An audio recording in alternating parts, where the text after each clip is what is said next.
Heat 3B of the Albert League Cup at Seafair is brought to you by Samsung. Check out the wonder of Samsung appliances at Albert Lee today. And is presented for Seafair by your Western Washington Hyundai dealers. Proud to be the official vehicle of Seafair. Visit us at www.hyundaidealers.com.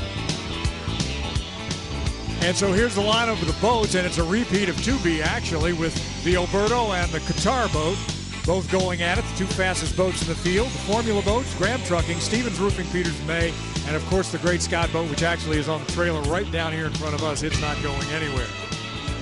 Here is our Carl's Jr. starter clock. Get the new hand-breaded chicken filet sandwich now at Carl's Jr. And that's just the way it is. So here are your drivers, starting out with Steve David. He is a two-time winner here at Seattle, Mike. He is indeed, and he has to play this carefully now. He doesn't want to make a mistake. He wants to win the heat if he can go for the points, but he'd settle for a second because he knows he's in the final. He don't want to break anything. Chip Dave Villwalk is on a run right here. Wins in Detroit and Tri-Cities. He's got Seattle in his sights. I would show nothing. I wouldn't show how much speed I have. I wouldn't show what lane I wanted. I would just go out there and drive around. You know, Mark Evans is the only other Seattle champion that's in the races today. And he's been letting the race come to him too. He's been one of these kind of drivers who's decided to just settle back and let it go. He doesn't have a lot of speed. He's staying out of trouble. He's looking pretty good.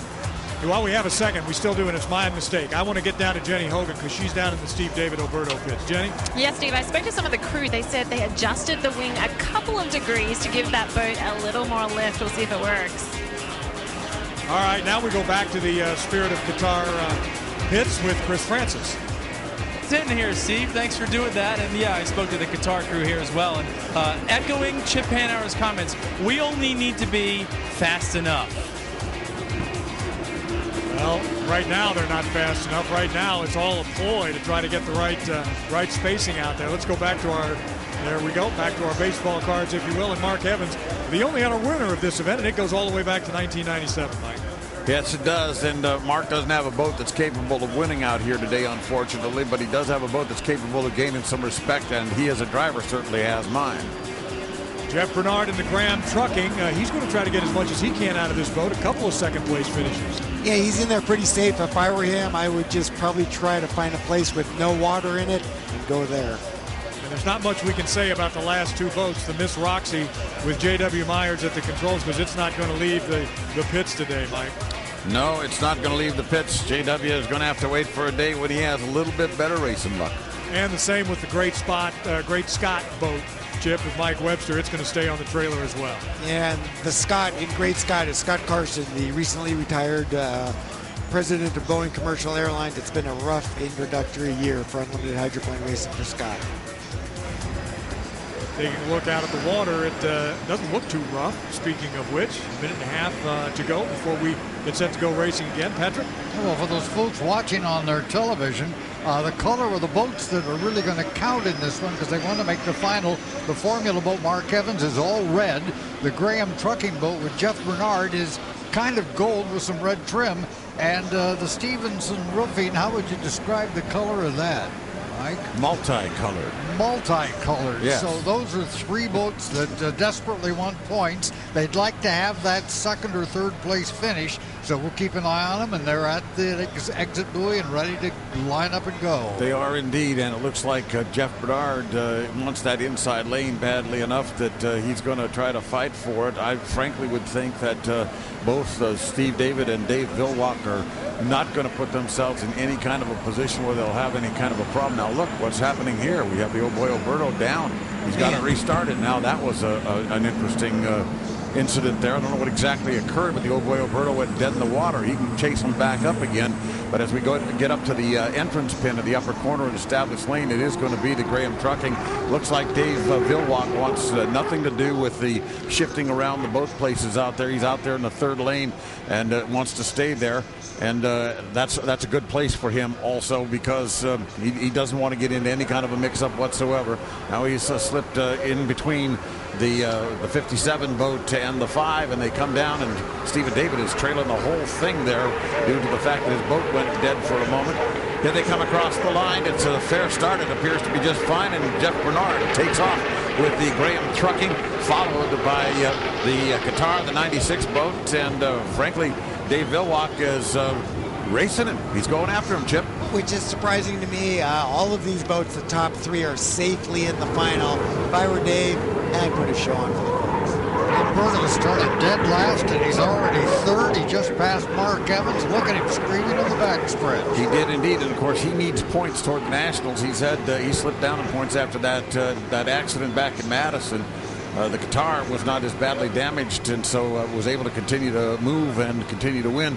And now Dave Villwock's out front, superior boat to the Graham Trucking without any question. And Dave comes across the line in first place, but he's going to just trim it out and stay there. He's not going to try to do anything particularly spectacular here because he has everything to gain and everything to lose, rather nothing to gain. I wouldn't say he was taking it easy. He turns first lap at 144, 681 miles an hour. That's quick. But I think what you're referring to, Mike, did you see how much room that he gave the boat to the inside of him? He doesn't want to take a chance of having the boat hook on him and get in front of the boat behind him and get a disqualification. These are the nice heats. You just kind of drive around, relax, try not to make a mistake. And in third place, we have Steve David, and frankly, he doesn't need to show anything here either. He might have decided he wanted to do that, but that little incident before the start is going to prevent him from being real fast, although he still does look like he's going to try to run down the Graham Trucking if he can from the outside, and that might show the Qatar folks down in the 96 truck a little something. But meanwhile, Dave Villwock finishes lap number 2 well out front, no contest for him. 141, 285 miles an hour. You know, that Qatar boat that you're looking at right now with Dave Villwock in it, they're, I think, the only team that has had no drama today. Almost every other team has had some significant drama that made it difficult for them to get into the final. That's exactly right. Well, as the Qatar moves on down the back chute, a country mile ahead of second place, it looks like Stephen David on the outside in third place is going to try one more time to go after the Graham Trucking and Jeff Bernard, who's sitting in second place at the moment. I would think that this is about getting points and perhaps demonstrating that he can drive from the outside to a certain extent, but he really doesn't have much to prove at this point. He's in the final and he wants to be in it safely. You don't want to break anything. Checkered flag goes to the 96 Spirit of Qatar. No problem at all for Dave Villwock. Looks like second place will be the 5 boat, the Graham Trucking, across the line with Jeff Bernard. Third place, the Oh Boy Alberto, the U1. Defending national champion, and trailing in fourth place farther back, it is Mark Evans in the 57 boat. I have a sneaking suspicion I know what happened to Steve David. When this boat was so badly damaged, the repair, there you see Mark Evans about to finish. The Oh Boy Alberta boat was so damaged, when they fixed it, they had to add a lot of weight to the front of the boat. Steve said the boat no longer will go slow.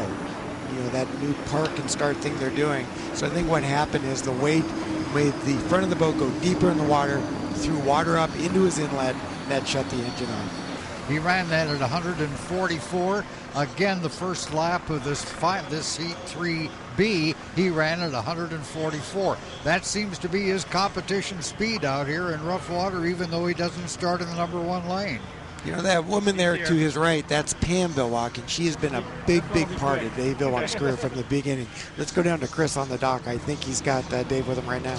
All right, Chip, this one I said this will be quick. That wasn't as exciting as the last one, but you got it done, and you just didn't. Yeah, got a good start, and like I say, this crazy start. Steve David flamed out, and yeah, that was too bad because that would have been a good boat race. Him on the outside this time. Now, what do you learn from when you're running around like that and you're just trying to save it for the final? You know anything? Well, luckily we're looking for good rough water setups, you know, and so we're working on it just a little bit at a time, and so it's getting better every time. It's because it'll be rougher later. It'll be rougher later. That's right. All right, guys, back to you.